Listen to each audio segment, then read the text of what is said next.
Keep Calm, Carry On was one of 3 designs that were actually designed before the outbreak of war in 1939. So we have Keep Calm, Carry On, we have Your Courage, Your Cheerfulness, Your Resolution will bring us victory, and the 3rd poster was Freedom is in peril, defend it with all your might.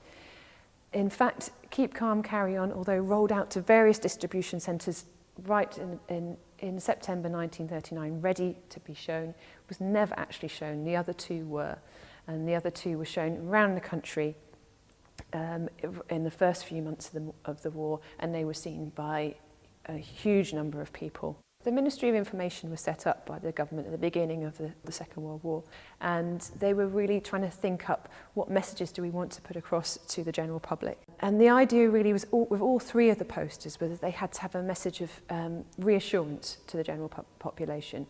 They weren't instructing them to do actually anything tangible.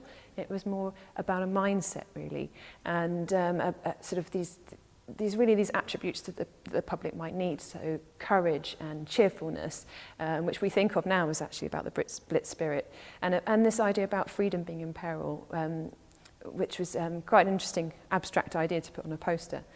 Keep Calm and Carry On was then was held in reserve. So the 2 posters that went out were the Your Courage poster and the Freedom is in Peril poster. But Keep Calm, Carry On, with its much more snappy message actually, was held back. The government really thought we would be subjected to huge aerial bombardment at the beginning of the Second World War. And this didn't happen straight away. It took about a year. The idea was to bring it out when people were really undergoing the worst shocks and really finding life hard. And actually life wasn't at that point. So they were kept in reserve.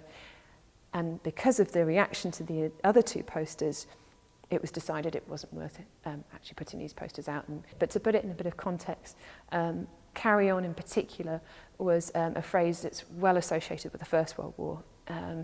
Lloyd George used it in a speech. He talked about carry on business as usual.